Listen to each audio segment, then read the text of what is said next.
Je vais faire l'intro, comme d'hab. Ok, salut à tous. Bonjour Bastien, qui sort d'une méga nappe, enfin une micro nappe, mais il est dans le méga quota. On se rejoint aujourd'hui pour notre podcast mensuel. On a un peu skippé le dernier mois là, parce que les boxeurs ils sont en compétition, donc le focus c'est de se concentrer sur la boxe. Aujourd'hui on a un invité spécial qui est là à New York. C'est Tony. Si tu veux te présenter en vite fait, et après moi je rajoute un petit comment. Ouais, moi c'est Tony, vous m'avez peut-être déjà vu, je suis à Punch Time, voilà, donc je suis le cofondateur, donc on est une agence et un média spécialisé dans la boxe avec mon associé Arnaud Romera que vous connaissez très certainement. Voilà, pour l'histoire, pour l'anecdote, Tony, il a fait la préface de mon livre Vive de la boxe, parce que franchement, pour moi, c'est une des personnes qui connaît le mieux le business de la boxe en France. Il est dedans depuis longtemps, il a fait quand même pas mal de choses, et donc aujourd'hui, son avis va être très pertinent, je pense. Voulez-vous représenter, pour ceux qui nous tombent dessus comme ça? Brièvement, Baptiste Cheval, combattant olympique, une cinquantaine de combats à mon actif, aux États-Unis depuis quelques mois maintenant.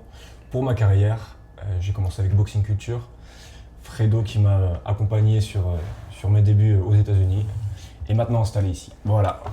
Bastion Martinez, a.k.a. Spicy, boxeur olympique, pareil, une cinquantaine de combats aussi. Et à New York depuis maintenant 2 ans grâce à Fredo. Ok, et moi, donc Fred Julan, boxeur professionnel maintenant depuis, ça fait 12 ans que je suis à New York et j'ai décidé d'aider les jeunes boxeurs à comprendre l'industrie de la boxe pour éviter qu'ils fassent les mêmes erreurs que j'ai pu faire pendant ma carrière professionnelle.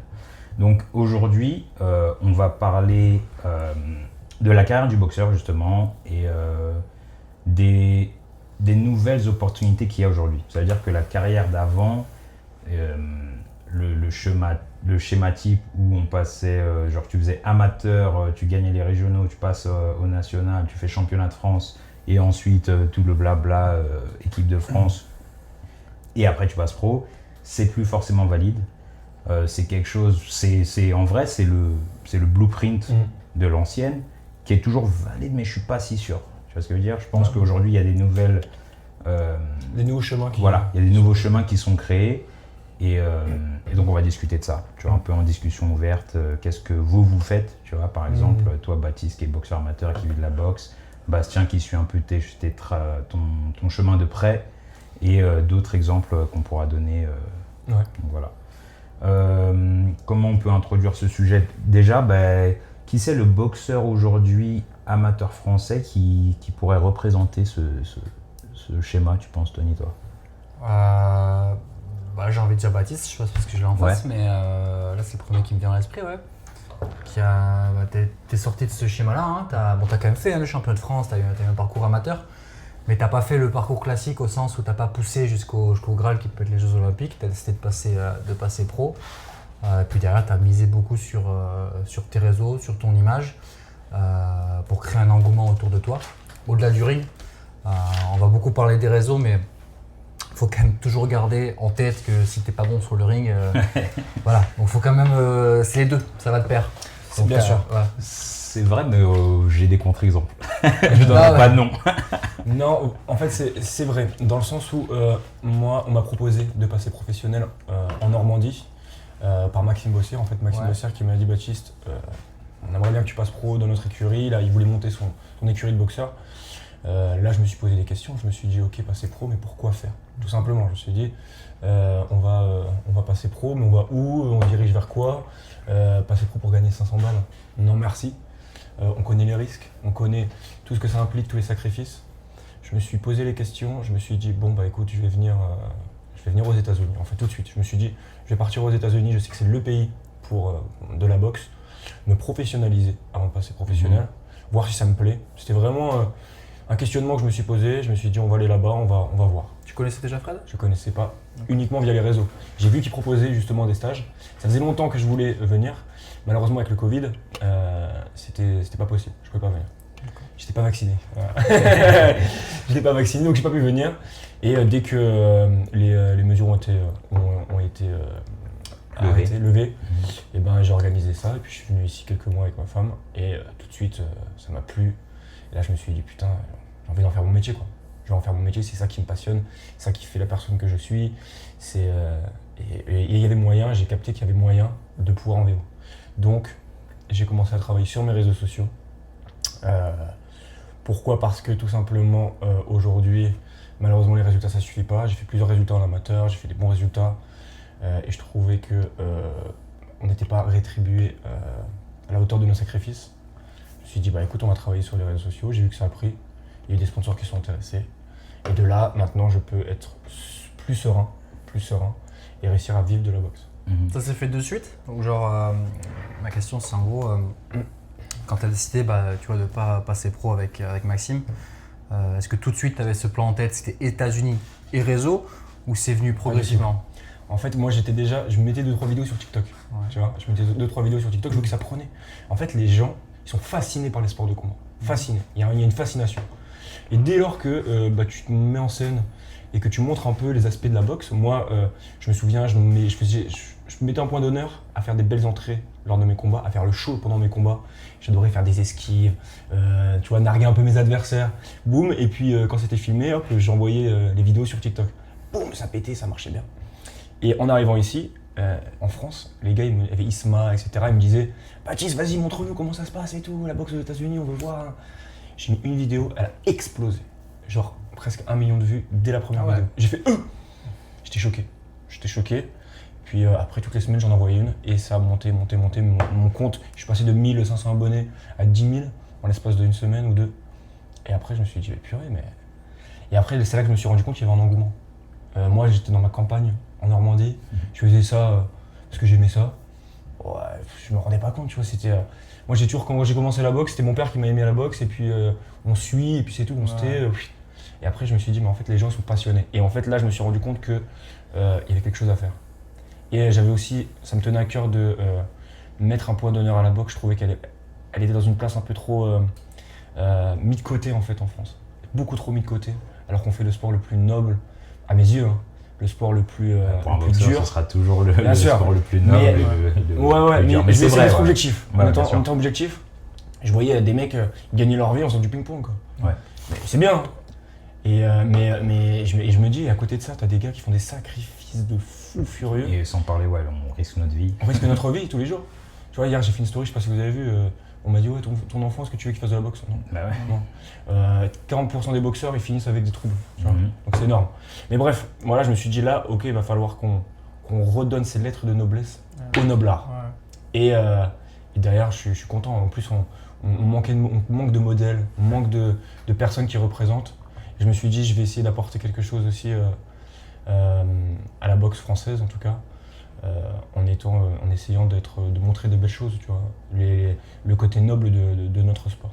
Et ça t'a aidé de venir ici au sens où, comme beaucoup, on sait qu'en France c'est compliqué, on sait qu'à l'étranger ça fonctionne, mais c'est quand même autre chose de le voir. Moi je vois depuis que je suis ici, on se rend compte qu'effectivement que la boxe a une place à part aux États-Unis, importante, pas comme en France. Et on le voit même dans l'approche que vont avoir du coup les boxeurs qui est beaucoup plus pro, avec déjà une visualisation, une idée de carrière. Exactement. Est-ce que ça t'as vraiment, quand t'es arrivé dessus, tu te dis ah ouais, je le savais, mais c'est au-delà de tout ce que je pensais, et surtout putain, c'est possible. Moi ça m'a choqué quand j'ai fait mes premiers sparring, je rencontrais des gens comme cette kid, etc., des gamins, ils avaient 2-3 combats. Et après on s'échangeait nos Instagram, tu vois. Et là je regarde son Insta, je vois le gamin, il a 3 combats, il vient de commencer la boxe, futur world champion dans son truc.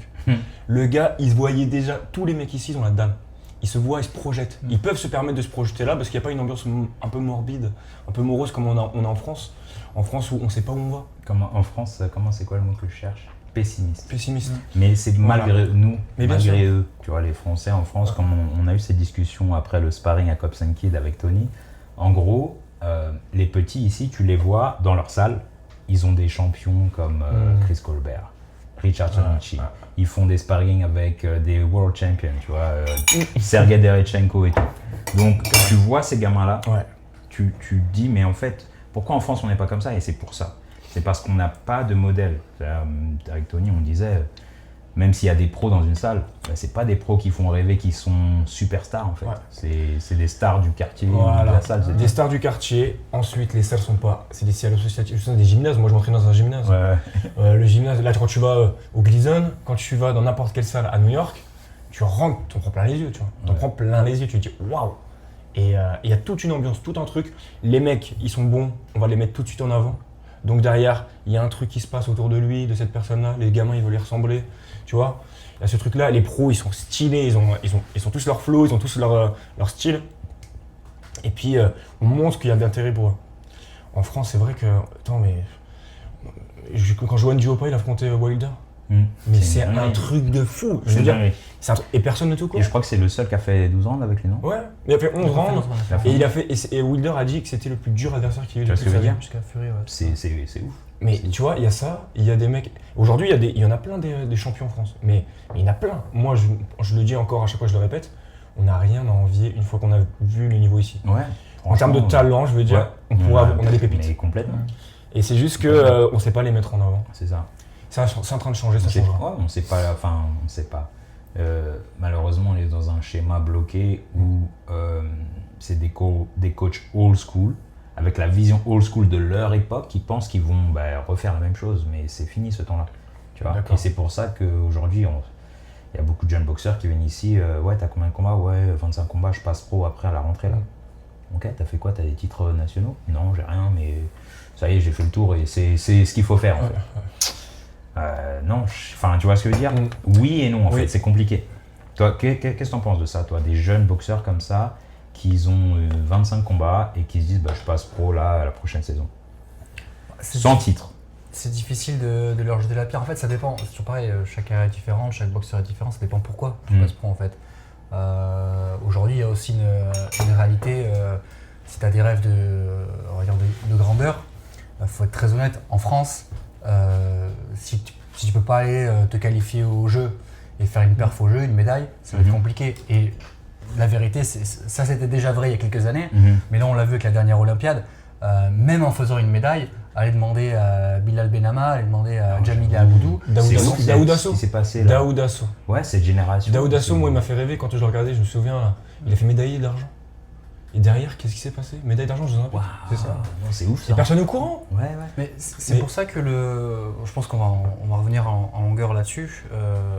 Tu vois, en gros, c'est un peu le parcours, si j'ai bien compris, l'idée c'est un peu, il y a le parcours classique, voilà, l'incubateur, Jeux Olympiques, tout ça, et j'arrive par la grande porte.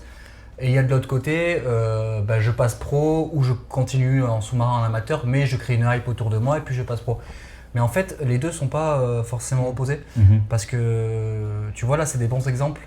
On se rend compte qu'en fait, même aujourd'hui, en faisant les jeux, si t'arrives pas au jeu avec une hype, avec une histoire, un truc à raconter, ça va pas décoller pour toi. Là, on voit Jamili Aboudou, c'est quand même super lourd, il fait médaillé de bronze. Il se passe rien, le téléphone ne sonne pas. Du coup, il continue chez les amateurs. Et je vais juste la comparaison. Même chose avec Bilal. Et à l'inverse, quand on regarde je sais pas, Tony Yoka, regardez, l'histoire elle est écrite avant. Avec Estelle, on le fait monter avant. Et vous pouvez remonter plus loin. Un des champions olympiques les plus célèbres. Même pas français, américain, Oscar De La Hoya. De La Hoya, quand il arrive au jeu, c'est déjà une star. Il est attendu.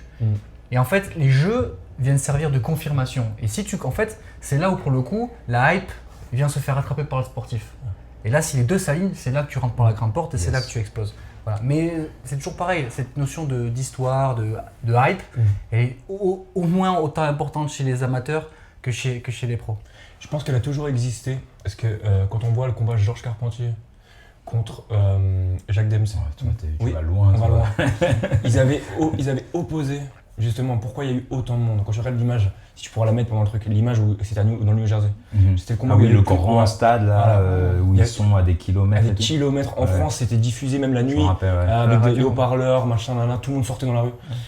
Ils avaient opposé en fait une histoire, c'était Georges Carpentier, le bon gars qui a été à la guerre, qui a été faire la guerre, le bon soldat, et Jacques Dempsey, lui qui était resté, il n'est pas allé au front, il est resté pour sa carrière, etc. Ils avaient du coup monté un peu les uns. Ils avaient fait une hype. Et il y a une hype, il y a une histoire. Bien Et sûr. en fait, il faut pas oublier aussi que la boxe, c'est un sport spectacle. C'est Mhm. un spectacle. Et donc du coup, je pense que voilà, c'est un spectacle et il faut toujours. Là, aujourd'hui, on a les réseaux sociaux. Ouais. Et c'est bien que grâce à ces réseaux sociaux-là, eh ben, on arrive à créer des histoires, créer du spectacle. Storytelling, Storytelling. c'est la C'est- base de c'est tout même pas un aujourd'hui. sport-spectacle, c'est un spectacle Yes. sport. Ouais. C'est que c'est d'abord un spectacle. Ouais. La boxe, c'est des paris sportifs parce que les gens ils voulaient se divertir. Et derrière, et je sais que moi c'est un débat que j'ai eu souvent avec des gens avec qui je pouvais en parler. Non, c'est d'abord un sport, c'est d'abord un sport. Et mais non, et la preuve, elle est peut-être arrivée plus de 100 ans après l'existence de sport, c'est les compagnies influenceurs. Ouais. Voilà. C'est que du spectacle. Et pour autant, aujourd'hui, ça fait plus d'argent que la majorité des combats de boxe. Donc non, c'est d'abord un spectacle. Ouais. Voilà. Et maintenant, moi, j'ai envie de penser qu'on peut trouver un monde idéal où les deux se rencontrent. C'est pas forcément Bah opposé. ouais, moi c'est là-dessus que, tu vois, que cette discussion, moi, je veux un peu l'amener, tu vois, où il y a justement, on a parlé du truc un peu traditionnel, le chemin, où voilà, on fait l'amateur, on fait les Olympiques, et aujourd'hui, c'était un très bon point, tu sais, j'avais oublié on avait des médaillés et que les mecs sont dans l'anonymat. Et en fait, tu vois, c'est pour ça que je dis aujourd'hui, en 2025, il faut rejoindre ces deux mondes, parce que il y a on a ces outils qu'on n'avait pas avant, réseaux sociaux, ChatGPT, toute l'intelligence artificielle, Twitch, tu peux rediffuser facilement tu vois, tes trucs et tout. Et je pense que la nouvelle génération, il faut absolument qu'elle se mette à ça, au storytelling, sinon tu finis dans l'anonymat sûr. comme ces deux médaillés là. C'est une dinguerie en fait, Ouais. ce qui Et se là, passe. tu vois. Thibaut Véral, il a 2 combats amateurs Tu vois. espoirs. Il a plus de visibilité que la plupart de ces mecs qui ont gagné C'est ça. des médailles. C'est ça. Tu vois ou pas? C'est Voilà. exactement ça. Mais ça reste un travail. Hein, parce qu'il C'est du faut- taf, c'est du taf. Trouver le bon truc pour se mettre en avant. Mais ça fait partie de ton boulot Ça en fait tant que partie boxeur du maintenant. taf. T'es un intermittent du spectacle, Oui. tu vois, comment on appelle Avant, ça c'était le statut en France. Ouais, mais c'est ça. Intermittent du spectacle. C'est ça qui est, tu vois. Et c'est ça qu'il faut boxeur. intégrer dans les mentalités. Ouais. C'est cet aspect storytelling, cet aspect, voilà, ça fait partie de ton travail. Et tu dois bosser là-dessus, sinon tu finiras dans les oubliettes. Bah ouais, mais c'est clair et net. Mais c'est pas que dans la boxe. Hein. Ouais. Tu parlais du ping-pong tout à l'heure. Là, les frères Lebrun en jeu, c'est ça. Hein. C'est les Ouais. deux petits frères, les deux petites têtes blondes Ouais. qui cartonnent. C'est ça, Et, storytelling. Et là, je lui souhaite, parce que c'est un très bon boxeur, Bilal Benama, qui a décidé de continuer jusqu'à Los Angeles parce que justement, aucune opportunité. Là, vous allez voir que l'idée, ce qu'il a en tête, et pour le coup, c'est une vraie histoire à raconter, c'est qu'il aimerait justement y aller avec sa sœur. Et sa sœur pourrait se qualifier, parce qu'il a une sœur qui est très forte, qui est en équipe de France, qui pourrait faire les Jeux délais. Et là, vous verrez que si on a pour la première fois un frère, une sœur qui vont aux Jeux, qui font une médaille, là on aura une vraie histoire à raconter. Vous verrez que l'engouement il sera totalement différent derrière. C'est pour dire à quel point l'histoire, elle est au moins autant Bien importante sûr, que le niveau bien sûr. sportif. Je dis ça, mais c'est triste, hein, parce qu'au final, c'est des super athlètes. Mais bon, voilà, le monde il est ce qu'il est, il faut faire Et avec. puis, en fait, ça vient aussi du fait que les Américains, par exemple, on va parler des Américains, les Américains, eux, leurs athlètes, tout de suite, on les met sur un piédestal. Waouh, regarde, il a fait ce résultat, on va le mettre en avant. En France, on les met pas en avant. Ah, les parce médias que ne les c'est mettent des pas en avant. machines capitalistes. Voilà. Parce qu'on Elle a sait pas pas le temps. on sait pas exploiter ça. Ouais. On sait pas l'exploiter. Donc, c'est à nous, c'est aux boxeurs de faire le travail. Ouais, ouais. Nous, on est dans un schéma la vache à lait. Ça veut dire, on a un nom. Par exemple, on va prendre Tony Yoka. Vas-y, venez, on vous prend tout le lait jusqu'à ce qu'il soit tout mec, tout, tu vois, qu'il n'y ait plus rien à manger. Et après, on le jette en l'air. Vas-y, c'est bon, next, c'est qui le prochain nom? On n'a pas de, Les Américains aussi, de vision un peu. long terme. On n'a jamais Non, de vision c'est ça. long-termiste. Ouais.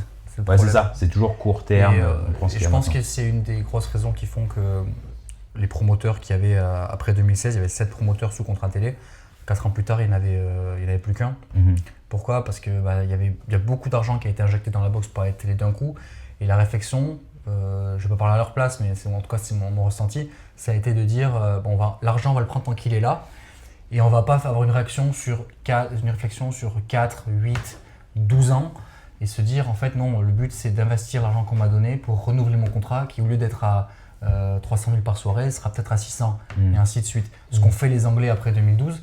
Et si vous êtes là, c'est qu'a priori vous aimez la boxe, donc vous savez que les Anglais ils ont tué le game Bien sûr. à ce niveau-là. De ouf. J'aimerais poser des questions aux boxeurs. Parce que là, en tête, tu vois, j'ai noté une question. En gros, tu vois, moi, mon approche, c'est aujourd'hui, en fonction de ton but, il y a des schémas que tu pourrais privilégier parmi d'autres. C'est-à-dire, ok, tu veux passer pro, mais dans quel but? Est-ce que c'est juste le fait d'avoir un combat pro et après d'ouvrir un business? Est-ce que tu veux passer pro, tu veux faire de l'argent? Est-ce que tu veux passer pro, avoir un record et dire ouais, j'ai 10 combats, 0 défaite? Enfin, tu vois, quelle carrière pour quel but? Vous, c'est quoi vos buts, par exemple? Vas-y Bastien, si tu veux partager ça avec nous. Ouais, bien sûr. Moi, mon but, clairement, depuis le début, et je l'ai toujours dit, même, je crois, à la toute première interview quand j'étais en stage, tu vois, c'est de vivre de ma passion. C'est-à-dire, je parle même pas du championnat du monde ou quoi, ça, si ça vient, C'est bonus. ça vient, tu vois, évidemment. Mais au-delà de ça, c'est juste pouvoir, en fait, vivre avec uniquement ce que j'aime faire, en fait. Tu vois, parce que j'ai fait tout un tas de taf en France où t'es là, tu te planques dans les toilettes pour aller dormir, ou tu te fais chier de fou en fait. Tu vois, et je me suis dit, j'avais 20 ans à l'époque, plus jamais je fais ça. Je vois des mecs de 50 piges, ils font ça tous les jours, ils ont pas le choix, ils ont des enfants, une femme et tout. Et je me dis, putain, je préfère mourir que de faire ça. Et ça m'a fait un peu un déclic et je me suis dit, en vrai, je pense que la France c'est peut-être pas le bon pays, en tout cas pour la boxe, pour vivre de ma passion. Du coup, je suis venu ici et moi, mon objectif, c'est clairement. Donc il y a plus d'opportunités, mais forcément il y a plus de concurrence ici, surtout quand tu es un Français en plus. Mais voilà, c'est clairement de vivre de la boxe. Donc passer pro en temps voulu, pas forcément être pressé, mais avant ça se monter une bonne communauté, une bonne fanbase, et que les gens me connaissent, pas que genre moi en tant que boxeur, mais connaissent aussi mon histoire, par les endroits où je suis passé et tout, et là où je veux aller, avant que je passe pro et qu'ils me découvrent comme ça. Il y en aura toujours qui me découvriront, tu vois, c'est normal. Mais que j'ai déjà posé ça, tu vois. Ça. Ceux qui seront depuis le début, ce seront des fans fidèles dans le temps. Ouais, parce qu'ils auront suivi tout le truc, tu vois, toute l'ascension. Toi, Baptiste, c'est quoi le but là, dans ta carrière? Moi, déjà, à la base, c'était la même chose. J'étais à l'usine, je faisais les chantiers. Ça m'excitait pas, c'était compliqué. Je me suis dit, j'aimerais en vivre, quoi, vivre de ma passion. Et puis ça, c'était déjà un premier point. Deuxièmement, marquer l'histoire, inspirer, bien sûr, inspirer les jeunes, leur proposer quelque chose de sain, de beau. Je pense qu'à travers notre sport, on peut le faire.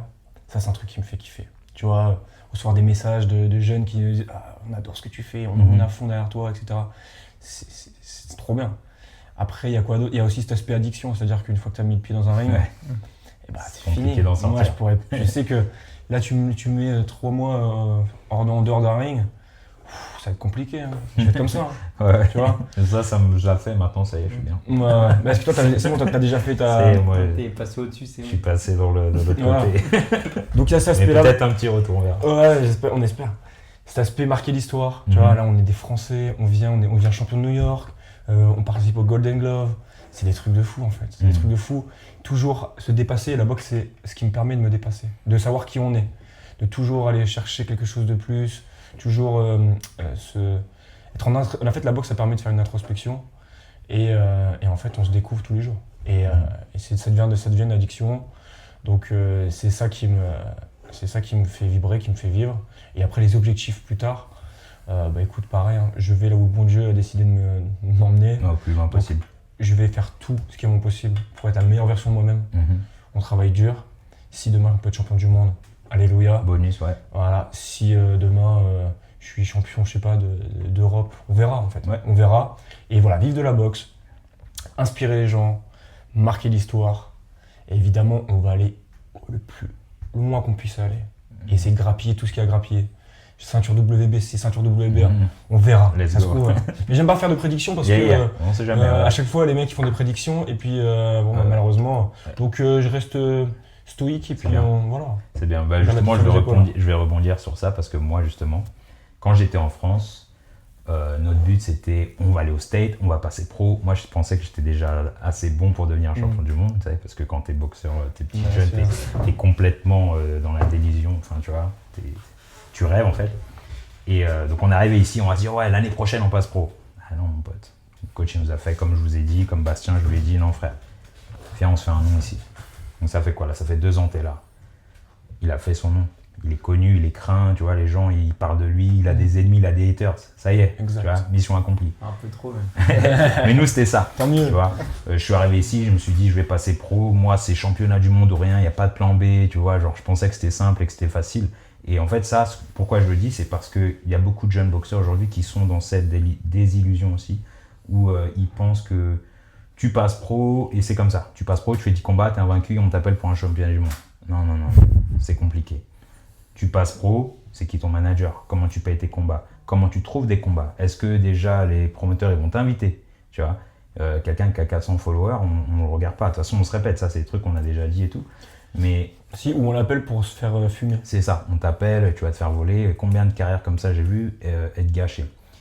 Et pour rebondir encore sur le fait qu'on parle de communication, si demain tu as ça, bah, tu peux prendre un raccourci en fait. Tu vois, quand tu as parlé de Thibaut Verral tout à l'heure, lui c'est l'exemple parfait qui est déjà premier combat, il est médiatisé, il est diffusé sur Twitch. Il fait une audience que même je ne vais pas prendre des meilleurs pros, mais même des pros aujourd'hui, ils ne bougent pas autant de monde. Tu vois, Championnat de France amateur, tu regardes le live, il y a 300 personnes qui sont connectées Voilà. dessus. tu vois ce que je veux dire? Et c'est le plus haut où Élite. tu peux aller, tu vois. On parle de mecs, en c'est de amateur et tout. voilà. Tu parles de pro ou amateur? Non, élite. Amateur élite. Ok, ouais, donc Tu c'est vois. du haut niveau quoi. C'est ça. Et Thibaut, le mec, à lui tout seul, il est là, je crois, je regardais le live, il y avait presque 800 personnes, tu vois. Ouais, c'est énorme. Tu vois, c'est quand même énorme. Donc là, le storytelling, on devient...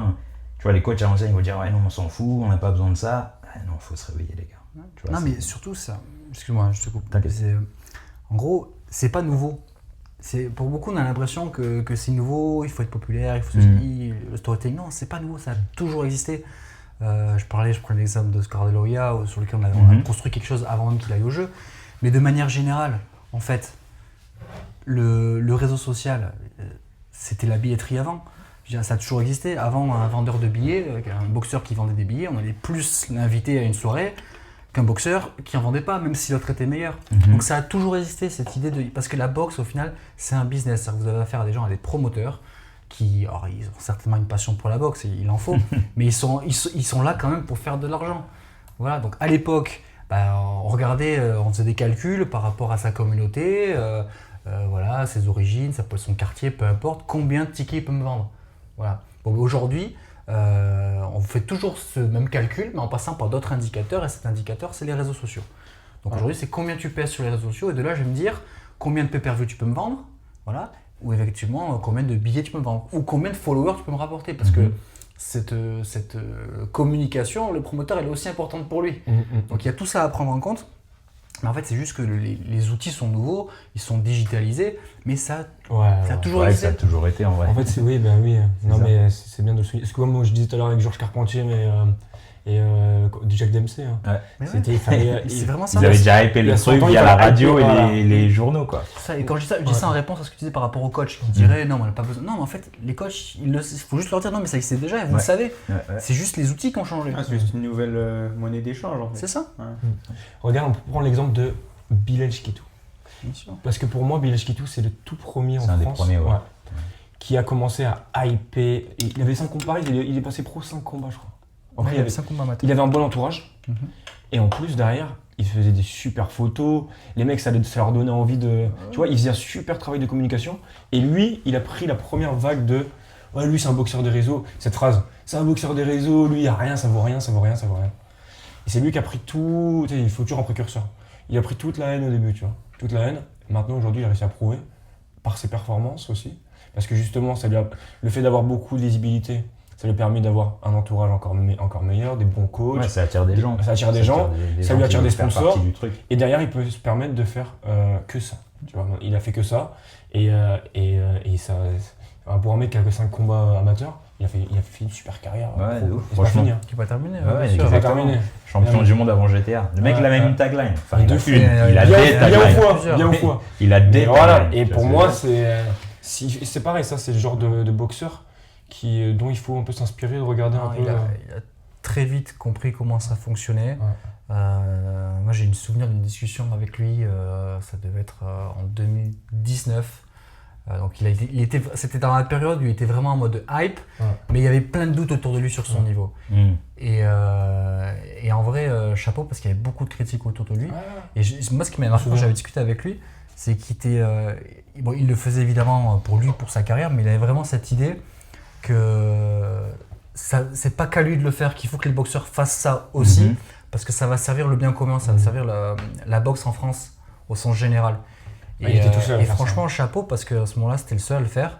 Et il a ouvert la porte. Et force est de constater qu'aujourd'hui, il y en a qui suivent le pas. C'est ça. Et comme tu dis, parce que franchement, il a essuyé des critiques. Moi, j'avais participé à à l'époque à la diffusion de son combat contre Sam Eggington, qui est le combat qu'il a vraiment, je ne vais pas dire révélé, mais qu'il a conforté sportivement. Vraiment, on s'est dit c'est un vrai boxeur. La confirmation. Et véritablement, moi je l'ai vu quand on a fait la promo de cette soirée. C'était l'axe de nous-mêmes, on l'a choisi en tant que communicant. C'était boxeur Instagram ou véritable champion. Ouais. Voilà. Bon, quand vous posez la question ouvertement, il y en avait un paquet qui disait c'est un boxeur Instagram. Et maintenant, il faut poser la question. Maintenant, il faut reposer la question et tu vas voir que 90% des gens, c'est bon, il est legit. Il n'y a même plus besoin de poser la question parce qu'il l'a fait. Et moi, j'ai mis les gants avec lui. Hein. Putain, il est bon. Il est bon. Même moi, j'avoue. Donc, voilà, il a prouvé. En fait, c'est ça. C'est à partir du moment où tu commences à être dans ces axes-là, après, derrière, il faut quand même être un minimum. C'est ce que je disais au début. Exactement ce que tu disais au début. Il faut réussir à concilier les deux. Et je pense qu'en amateur au début, tu fais tes combats, et puis après, dès que tu sais que tu vas passer professionnel, là, il faut bien se mettre en tête qu'il va falloir faire de la communication. Et si ce n'est ne pas le faire déjà avant, tu vois, en amateur, ce qu'on fait nous. Voilà. Ok. Est-ce que vous pensez, toi, Tony, est-ce que tu penses que c'est possible de percer aujourd'hui sans manager ou promoteur ? C'est quoi que tu appelles percer ? Bonne question. Percer, ça veut dire faire des combats où tu rentres entre 15 et 20 000. Je pense que c'est possible pour deux raisons. La première, c'est qu'effectivement, on n'a plus besoin aujourd'hui d'un promoteur pour faire la promo, qui est le taf de base d'un promoteur autour de soi. Donc la hype, on peut se la créer tout seul. T'en as un bon exemple. Le second point, c'est le contact. C'est qu'avant, les promoteurs c'était à l'ancienne, il fallait avoir le petit carnet d'adresse, l'annuaire, j'avais les contacts, j'appelais à droite à gauche et je t'organisais ton combat. Aujourd'hui, je vous invite à regarder le profil de Reynal Garrido, qui est un boxeur, un super boxeur. J'ai vu boxer ici, lui. Ouais, c'est un vrai guerrier qui a fait plein de guerres un peu partout. Et je crois qu'il avait, je sais pas si c'est un post qu'il a fait ou une story où il expliquait que la grande majorité de ses combats, il les a négociés lui-même. Via Instagram, avec les promoteurs directement, donc en message privé, avec son petit Google Traduction. Et donc c'est possible. Maintenant quand même, je suis obligé de le dire, la limite de ça va être tout ce qui va être pour ne pas se faire avoir. La partie juridique, tout ça, on a, pour ceux qui regardent un petit peu Punch Time, vous l'avez peut-être vu dernièrement, on a reçu Cédric Vitu, on a reçu Yuan Duopa. Eux, c'est l'ancienne génération, mais ça ne leur a pas empêché de se faire avoir en faisant confiance. Donc non, il faut quand même, de la même manière que c'est important de s'entourer sportivement, parce qu'on pourrait dire aujourd'hui, il y a des tutoriels sur YouTube, je peux apprendre la boxe tout seul, je vais aller m'organiser, faire mes sparring tout seul, et finalement, j'ai peut-être pas besoin d'un coach. Tu vois, non, la vérité, c'est que si, tu as toujours besoin d'un coach, tu as toujours besoin d'un sparring partner, tu as toujours besoin d'un entourage. Voilà, bon. C'est aussi vrai sur la partie business, communication. Il ne faut pas oublier que vous êtes des boxeurs, que votre priorité c'est de performer sur le ring. Donc je pense que le boxeur, pour moi, le plus intelligent, celui qui aura tout compris, c'est celui qui va réussir comme vous à décoller, mais qui quand justement il va commencer à rentrer de l'argent, voilà, va savoir réinvestir cet argent justement pour s'entourer, voilà, et pour passer de peut-être être moins actif dans le montage, tout ça, mais déléguer. Voilà. Et après aussi sur l'aspect juridique, il y a plein de choses à faire. Mais non, toujours s'entourer, c'est important. Tout seul, tu peux pas y arriver, c'est un sport beaucoup trop dur. À un certain niveau, ça passera plus. Je suis totalement d'accord avec lui. Est-ce que, à part Bilal Kitou, on connaît un boxeur qui a réussi à percer comme ça hors système? C'est-à-dire hors système, sans manager, sans promoteur. Et c'est qui le gars que tu viens de citer? Léon Garrido. Hormis ces deux-là, est-ce qu'il y en a d'autres exemples en France? Kevin Nelesadjo. Je pense qu'il n'est pas promoteur au début, je crois. Si, il a quand même. Y12, non? Non, mais avant ça, il a connu l'époque où il y avait encore le contrat. Il était d'abord avec Malamine Koné. Oui, non. Je sais pas qu'on pourrait mettre qui. Je pense que ça va venir. Ça va venir, mais là tout de suite. Là actuellement, qui est vraiment, vous aurez zéro promoteur. Si, vous avez Bruno Suras, typiquement, mais bon, c'est sur un hold-up, tellement particulier. C'est ce qu'on appelle un black swan. Je pense que des profils comme Reynal Garrido, il y en a très peu. Et il y en aura très peu parce que, comme tu l'as dit tout à l'heure, le mec il avait déjà les couronnesses d'envoyer les messages, etc. Et surtout que c'est de la prise de tête. Tu vois, négocier les contrats, les trucs en même temps que tu es dans ta préparation, en vrai c'est relou, tu vois, c'est relou. Après c'est parce qu'il avait la dalle et qu'il avait envie de combattre, etc. Mais j'ai un exemple, Karim Gerfi. Ok. Karim Gerfi, même profil, très haut niveau. Ouais, très fort. Karim Gerfi, et pareil, Karim Gerfi, c'est quelqu'un qui négocie avec Eddie Hearn par message privé C'est incroyable. sur Instagram. Voilà. En fait, ça, Alors qu'il parle pas incroyable. anglais. je pense que c'est bien de le faire genre au début, vas-y, c'est de la débrouille. Sauf qu'au bout d'un moment, après, ça doit prendre le relais. Ce que je te dis, Tu vois, genre, tu peux pas faire ça éternellement. Ouais. Tu vas le faire au bout d'un moment parce que si tu es tout seul, il n'y a personne qui va le faire pour toi. Bien sûr. Mais après, genre, tu montres sur le ring là il n'y a pas de discussion. Et le fait de montrer sur le ring, ça va ramener d'autres gens, d'autres contacts que tu n'avais pas avant. C'est-à-dire que la débrouille que tu as eu besoin de faire, elle t'aurait servi ensuite. Parce que tu as été au bout de ça en fait. Genre, tu as prouvé et après, maintenant, on s'occupe de toi. Ouais. Ça doit se limiter dans le temps, faut pas faire ça Karim éternellement. Gerfi, Renal Garrido, ils le font pas parce qu'ils veulent absolument le faire. Ouais, non, c'est pas ça. C'est parce qu'aujourd'hui, la personne. boxe en France, c'est tellement compliqué que tu rajoutes un intermédiaire, pour peu que lui-même rajoute un C'est intermédiaire. vital. C'est des pourcentages qui sautent à chaque fois, donc c'est C'est tellement ça. précaire la boxe en France que les Ah mecs ouais, non, c'est vital. essayent de maximiser, d'optimiser tout ce qu'ils ouais. peuvent. Donc ça, c'est la première chose. C'est pour ça que je pense que c'est bien là, vous êtes dans l'étape où en fait, tu vas créer une hype, des sponsors, ce genre de choses, et ça va peut-être te permettre assez rapidement dans ta carrière pro quand elle va évoluer, de te staffer parce que tu vas justement rentrer peut-être beaucoup plus d'argent qu'un boxeur lambda, et tu vas peut-être justement pouvoir éviter ça de devoir faire cette Ouais. Nous, on a la chance d'avoir Fred aussi, qui est, on va dire, notre conseiller. C'est le tonton maintenant, tu vois, mais on a la chance d'avoir Fred. Il sait déjà il est déjà passé par là. J'ai un agent qui va gérer tout ce qui est média, enfin pas média, mais tous les sponsors, etc. Parce que c'est vrai qu'au début, j'aimais bien tout gérer. Ouais, community Après, c'est manager, c'est dur. Ouais. On se répondre à tous les messages, Bien toutes sûr, les c'est du demandes et taf. tout. C'est du taf. Ça, faut que je demande faut que je vois avec ma femme pour le faire. Parce que ça aussi, c'est dur. C'est du Non, taf. mais tout ça, toutes ces casquettes, c'est un métier. Donc tu peux, en tant que boxeur professionnel, si t'es pas trop bête, te débrouiller jusqu'à un certain stade. C'est Mais ça. vraiment, c'est des métiers. Je veux dire, tu vois, le meilleur exemple, c'est le droit. Tu Après, peux ça, être c'est boxeur, tu peux la regarder sur internet, mais tu seras jamais avocat. Mm. Tu vois, et il faut pas que tu sois avocat parce que Non. tu vas pas aller passer le barreau en même temps parce que toi t'es focus sur ton ring. C'est ça. C'est ça qui compte. Donc non, c'est très important de s'entourer. Donc il faut faire ce qu'on peut tant qu'on peut le faire. Voilà, mais c'est simple. Plus l'enjeu sportif va augmenter, plus tu vas aussi devoir te concentrer sur l'aspect sportif. C'est ça. C'est logique. Et plus on va être aussi plusieurs à faire ce genre de parcours, tu vois, ce qu'on fait tous les deux, ce que font Thibaut Véral, etc.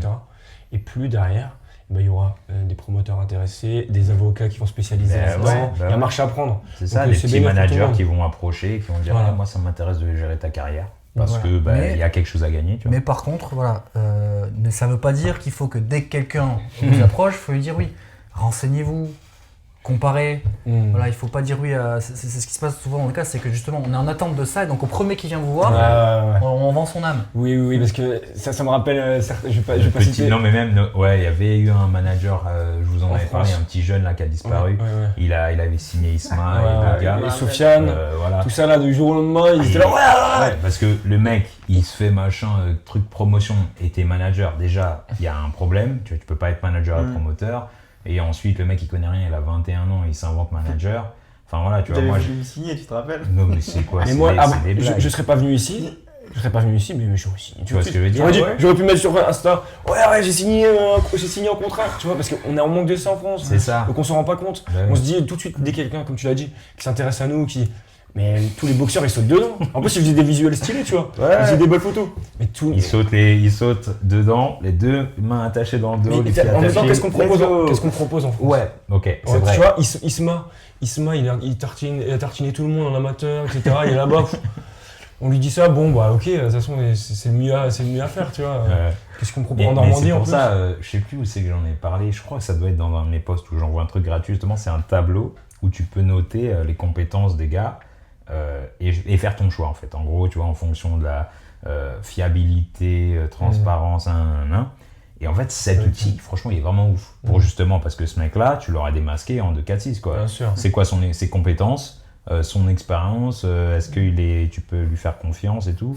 Il a fait quoi avant, tu vois ce que je veux dire? Bien sûr. Moi, Ils sont jetés sans dans même la- parler de ce tableau ou autre, la référence c'est qui il a amené avant toi, où toi tu veux aller. C'est simple. Est-ce que même lui, il est déjà passé par là, ou même est-ce qu'il a côtoyé ce niveau, ou même est-ce que lui, il s'est rapproché de ce niveau? Et Parcours. après, à fonction de ça, ouais, tu fais ton choix. Comme tu as dit aujourd'hui, si on a un message à passer, tu vois, c'était la prochaine question. Quels sont les types d'erreurs que tu vois justement ces jeunes boxeurs? C'est se précipiter, tu l'as bien relevé, c'est ça. Est-ce qu'il y a d'autres erreurs que vous relevez comme ça là? Moi je dirais que ça marche dans les deux sens. C'est-à-dire qu'il y a l'extrême d'un côté de faire confiance trop vite à un mec qui paraît à peu près professionnel mais finalement n'en sait rien parce que c'est que de l'apparence. Donc c'est très important de creuser, de se renseigner. Mais aussi l'inverse extrême, c'est quoi? C'est trop s'appuyer sur des gens à qui on a trop confiance, qui sont souvent des proches et qui n'ont pas la compétence. Et ça, je pense, il y a plus de cas comme ça que ça, c'est ce qui m'est arrivé, c'est ce qui arrive tous les jours dans la boxe. C'est pas parce que c'est votre ami et qui fondamentalement il vous fait du bien qu'il est compétent. C'est ça. Il faut savoir réussir à remettre ces choses en question des fois. Non, mais il faut dissocier personnel et professionnel. Tu vois. C'est-à-dire que au bout d'un moment, il faut être honnête, même si le mec, c'est ton gars, c'est ton pote, il veut t'aider. Juste dis ouais, c'est gentil, mais t'es pas en mesure en vrai de m'aider. Tu vois. Peut-être que tu vas passer pour un méchant à dire ça, mais voilà, encore une fois, il faut être égoïste si tu veux réussir. C'est-à-dire il faut dire les choses, avoir un franc-parler. Et sur le long terme, moi je pense pas que ce soit égoïste, je pense que c'est le contraire. Parce que ces gens-là, en qui vous avez confiance, c'est des gens qui a priori sont les plus à même de vous dire les choses quand ça va pas. Ah oui, clairement. Ouais. Le problème c'est que si ces gens-là, vous les faites entre guillemets croquer, qui travaillent pour vous, vous aurez votre relation d'amitié, de confiance, ça sera tronquée parce qu'en relation de dépendance, en tout cas plus d'un côté que de l'autre. Donc c'est des gens qui peut-être là où, en tant que simple ami, ils vous auraient dit là tu te plantes, là ça te monte à la tête, redescends. Et peut-être qu'il va pas vous le dire. Parce que là il est dépendant financier, tu veux dire, financièrement. Okay. Des fois c'est même financier, ça peut être aussi médiatique, ça peut être, ça peut être juste le fait d'être avec toi. Mais c'est très important quand on a des gens à qui on a confiance, de les garder comme personne de confiance. Voilà, mais faut faire attention à ce que ça ne devienne pas plus, parce que sinon cette confiance elle peut évoluer, il peut s'installer une relation de dépendance. Et là vous aurez juste des gens, moi je pense que très honnêtement, c'est ce qui est arrivé à Tony Yoka, je pense qu'il y a une cour autour de lui, de gens à qui il faisait confiance, mais qui aujourd'hui sont dépendants de lui. C'est le cas de beaucoup de footballeurs, et on lui dit amène à tout. C'est ça. Et on lui dit plus de discours de vérité. Voilà. Et du coup, là, ça va carrément vous affecter sur le côté sportif, parce que du coup, t'as que des yes man. Voilà, t'as que des yes man. C'est ça. Ok. Très intéressant. Qu'est-ce que j'avais d'autre comme question? Quelles sont les 3 choses qu'un boxeur devrait absolument faire en 2005 pour poser les bases? 2005 En 2025, pardon. En 2025, ce qu'il devrait faire pour absolument déjà. Absolument quoi? Poser les bases de sa carrière. Réseaux sociaux primordial. Ok. Réseaux sociaux primordial. Combattre régulièrement. Voilà, faut faire de l'expérience. Faire attention. Trouver un bon club. Trouver un bon club et un bon entourage. Voilà. Trouver un bon club avec un bon entourage. Les réseaux sociaux. Et j'ai dit quoi d'autre? Combattre régulièrement, faire de l'expérience. Ouais, je pense que tu as tout couvert. Je pense que c'est des bonnes bases.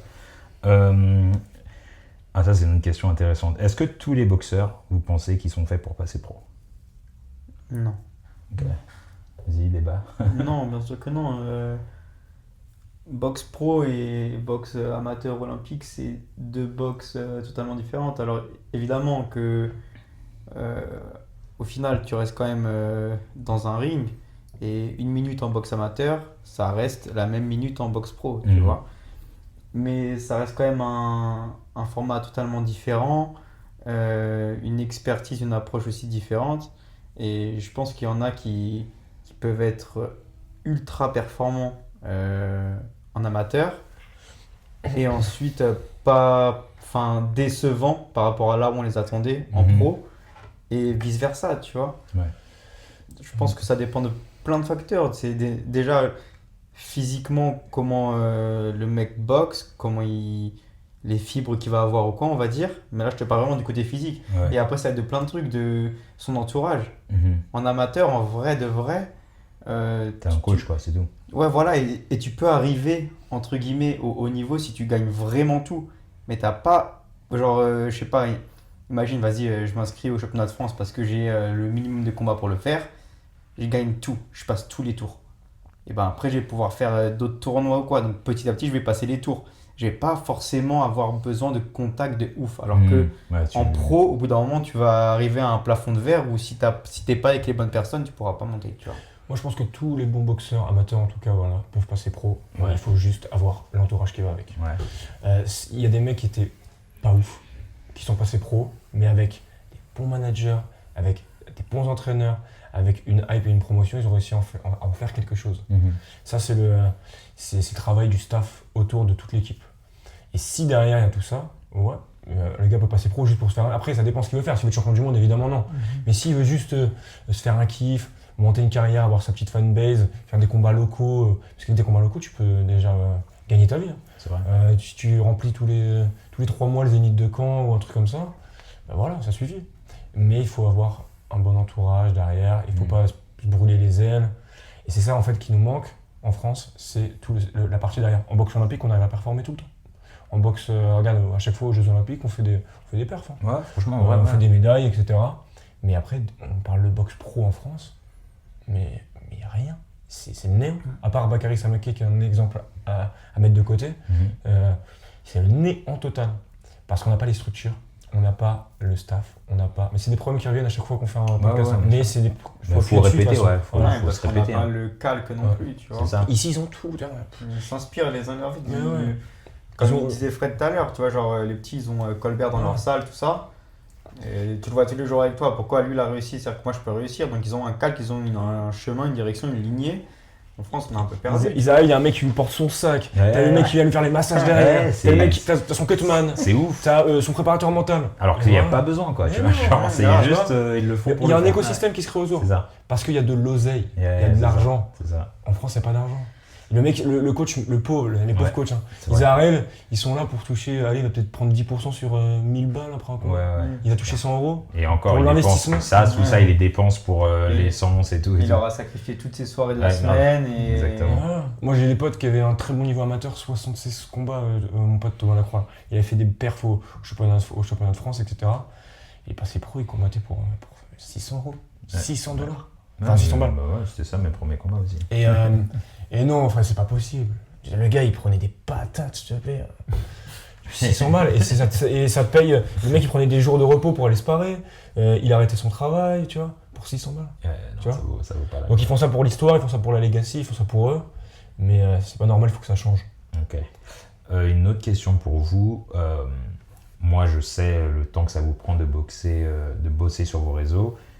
Est-ce que maintenant là, que je vous ai mis dans la tête que ça c'est votre travail, est-ce que c'est plus une distraction par rapport à votre entraînement, ou est-ce que maintenant ça fait partie intégrante de vos trucs, ça rentre dans vos ok, j'ai mon emploi du temps, j'ai mon entraînement et maintenant le mercredi ou j'en sais rien, j'édite et tout. Est-ce que c'est une distraction ou est-ce que maintenant vous l'avez intégré à votre routine, ou comment vous gérez ça? En fait, j'ai la chance d'avoir sélectionné mes partenaires, d'avoir pu sélectionner mes partenaires. Donc par exemple, quand je vais faire du contenu pour mes sponsors, mes partenaires, je le fais avec plaisir. Parce que c'est des partenaires qui me tiennent à cœur et on est alignés sur beaucoup de choses. Après, c'est vrai que c'est du taf. Par exemple, là, genre hier, j'ai pas fait mes stories pour tu vois. Donc hop, il y a ça, cet aspect-là qu'il faut prendre en compte. Et là, j'ai une vidéo YouTube qui est en train de traîner depuis des semaines et des semaines. Je me suis penché dessus, mais c'est du taf astronomique. Et moi, je ne peux pas faire bosser des gens pour le faire parce que c'est un fourre-tout, mon téléphone. Je me dis, tiens, j'ai filmé là. Donc, il y a cet aspect-là quand même qui est compliqué. Donc là, j'aimerais quand même, au bout d'un moment, pouvoir plus me professionnaliser là-dessus. Déléguer. Et faire déléguer avec quelqu'un qui peut me suivre souvent, qui peut être derrière moi, etc. Plutôt que. Même si ça marche, hein, des mecs, tu vois, Prime. Ouais. Prime, il a commencé comme ça. Ouais. Tu vois. Et Tom, maintenant, il y a Tom qui le suit. C'est incroyable. Mais au début, Prime, il nous faut tous un Tom en fait. Il faut tous un Tom. Mais pour avoir un Tom, il faut derrière. Voilà, c'est notre taf. C'est ça. Ça, c'est encore mon taf et il faut le faire.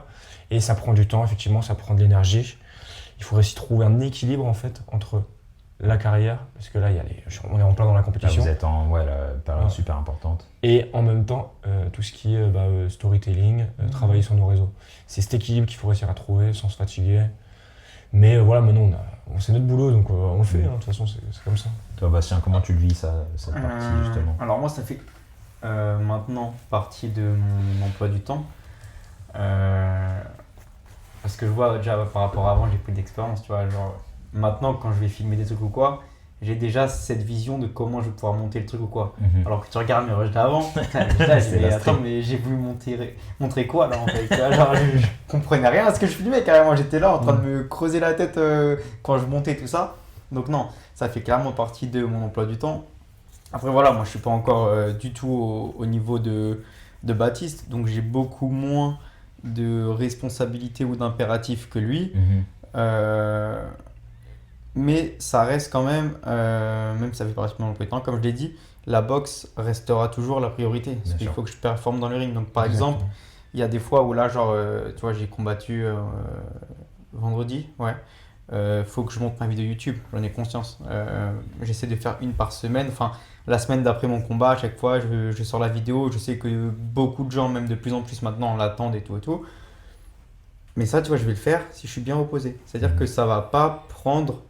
Genre, c'est pas je fais rien dans ma chambre, je dors. Non, c'est qu'en fait, le repos fait aussi partie de mon emploi du temps. Bien sûr. Et dans mon emploi du temps, le repos est devant les médias. Bien sûr. Ouais, ouais. En fait, elle est là, C'est la priorité. l'entraînement d'abord, Ouais. la récupération C'est ça. physique, mentale, et après, ok, Ouais, la deuxième partie du si taf. je peux, voilà. Et par contre, je vais pas te dire, ouais, là, j'ai du temps, je joue à la play au lieu de monter. Non, ça reste quand même la priorité de monter les vidéos. Mais une fois que j'ai fait tout l'entraînement que je devais faire et que je me sens bien reposé, parce que l'important, c'est de briller dans le ring, tu vois. Mhm.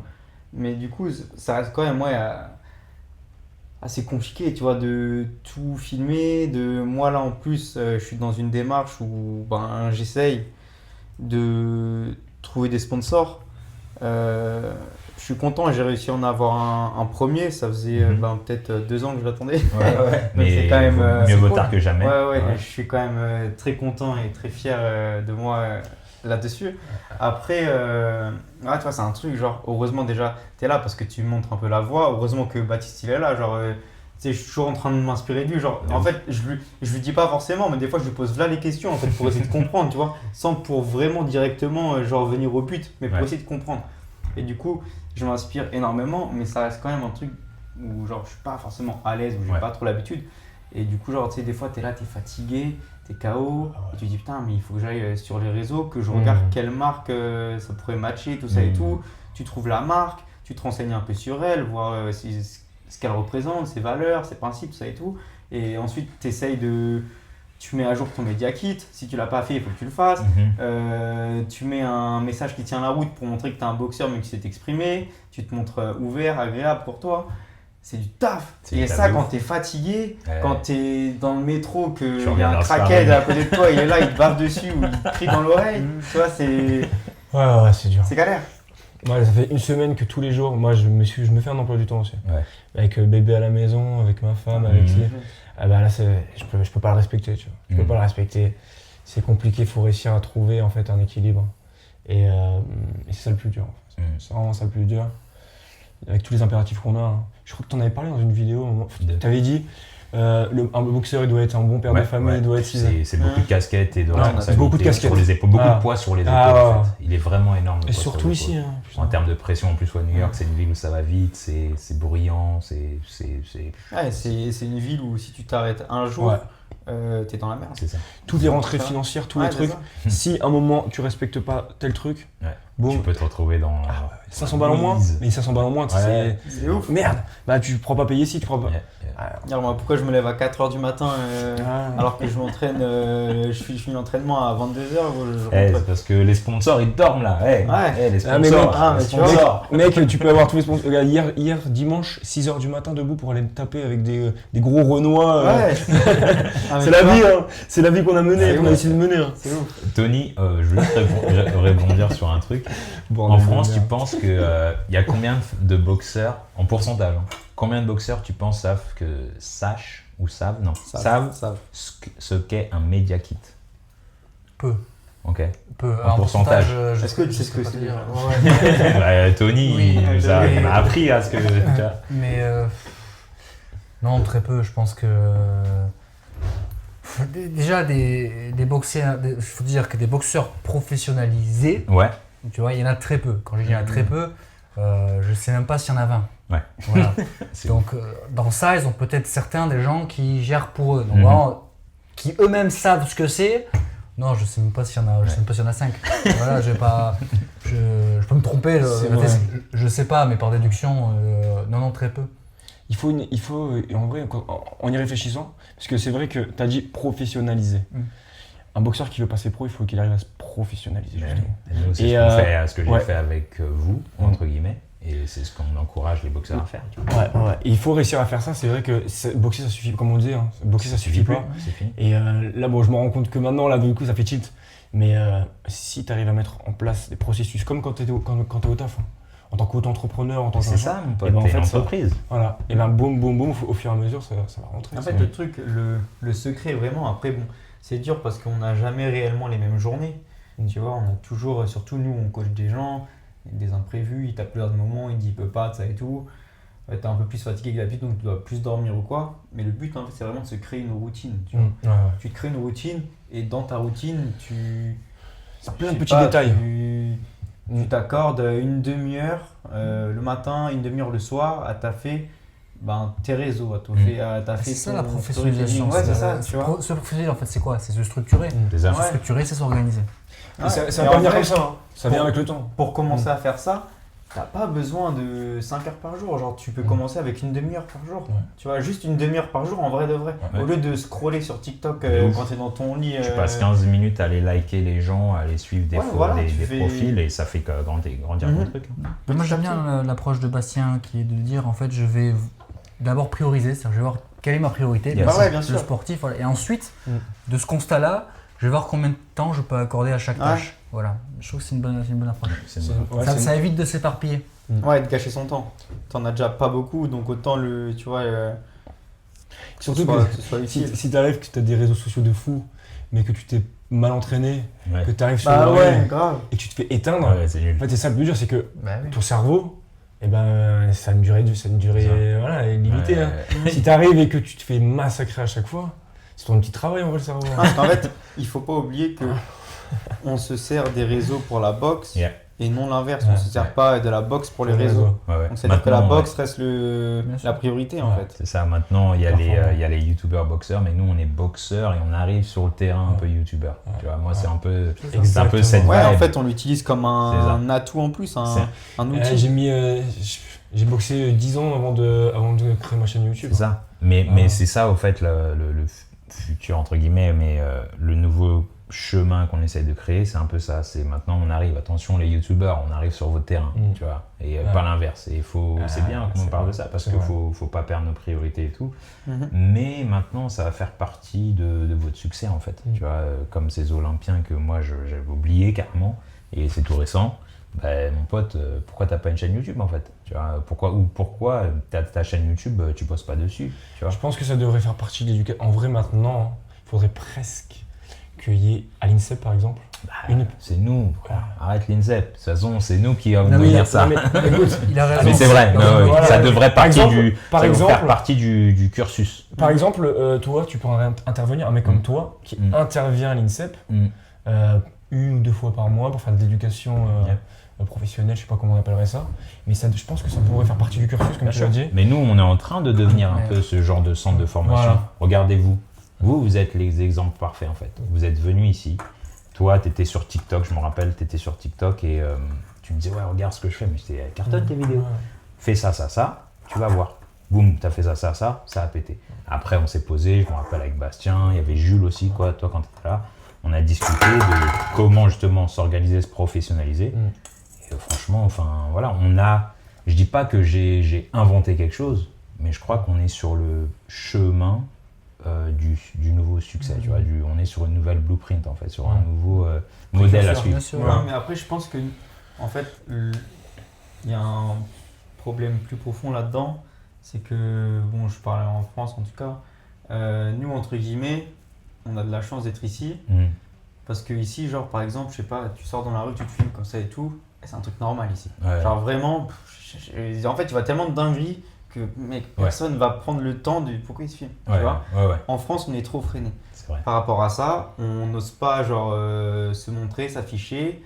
Déjà moi, maintenant ça va un peu mieux, mais j'avais du mal au début à parler à mon tel. J'avoue. Et même quand j'étais seul. Donc maintenant, va faire ça, parler à ton tel dans la rue. Ouais. Tu vois, moi, en vrai, heureusement, je suis à New York. Moi, ce que je me disais toujours, en vrai, il y a quelqu'un, il m'écoute, mais je parle français, il comprend pas, tu vois. Donc, c'est pas grave. regarde Clément, il arrive à le faire. Oui, non, mais oui, Oui, mais en fait, j'avoue que c'est un mais ça travail. change. Mais c'est vrai que Ça change. Il y a aussi le truc que, en plus de ça, tu vas ajouter à ça, on est des boxeurs. Donc, ça veut dire qu'on est des mecs très pudiques, on montre pas du tout notre état d'esprit, C'est comment ça. on se sent ou quoi. Et du coup, comment tu veux réussir à créer un storytelling avec ça? Ouais, c'est dur.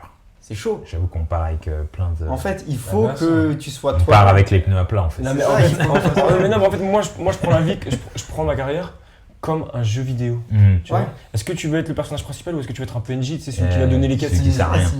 Mais c'est la mais vraiment. Ouais, c'est ça. Je me dis à chaque fois que je tourne une page, je réécris une livre. Et en Yeah. fait, je me dis, je veux être le plus stuffé, je veux développer le plus de skills possible. Et poum, est-ce que tous les jours, t'as augmenté. Et en fait, la vie, elle est dure de toute façon. La vie, c'est, exactement.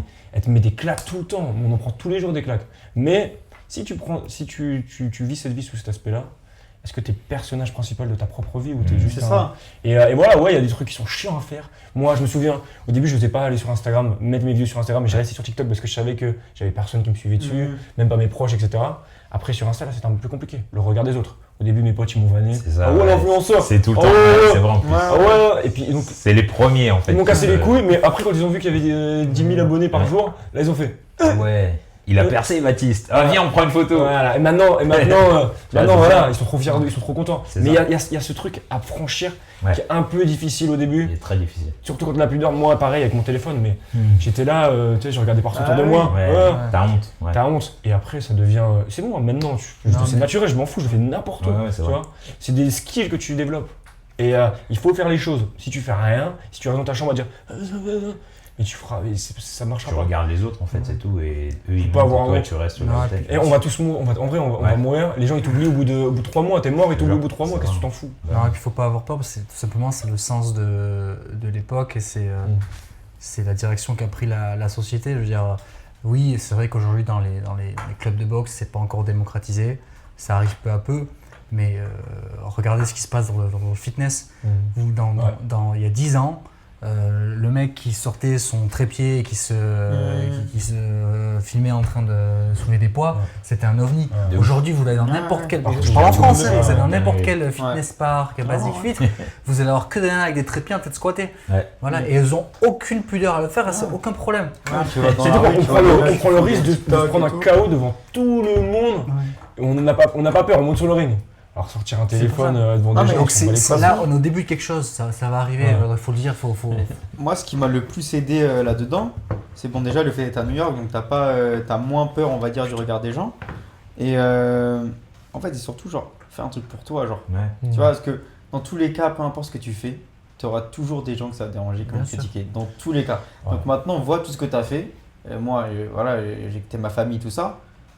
C'est bon, les gens qui vont me critiquer. En vrai, qu'est-ce que je m'en fous? Genre réellement, tu vois, genre je fais ça pour moi et je sais potentiellement que le fait de faire tout ça, ça me permettra, on sait jamais, de revoir ma famille plus vite que prévu.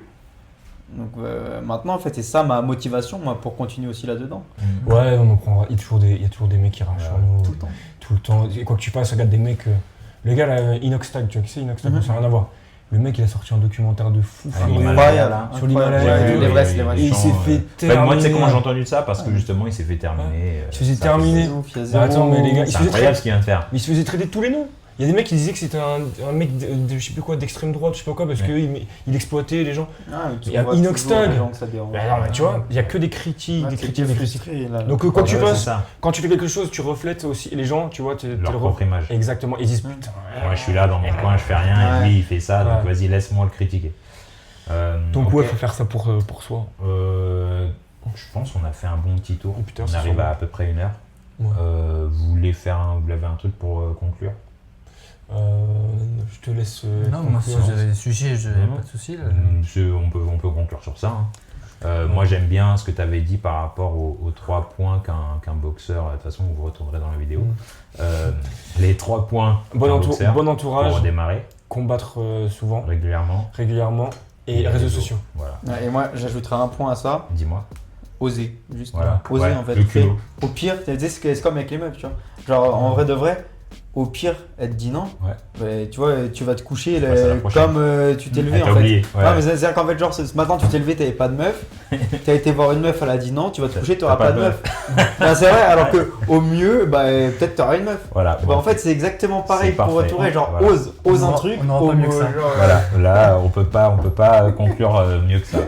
Donc merci à tous d'avoir écouté. Je mettrai tous les réseaux de tout le monde, hein, Tony Punchtime, Baptiste Le Centaure, Spicy Martinez, Bastien et Fred de l'Unboxing Culture. Voilà, vous nous connaissez. Merci. N'hésitez pas si vous avez des suggestions, des commentaires sur le son ou autre, ou des trucs à changer. Et voilà, on prendra même des questions. On répondra à tout ça et on s'en occupera dans le prochain. Voilà, peace. See you. Ciao tout le monde. Parfait. Super.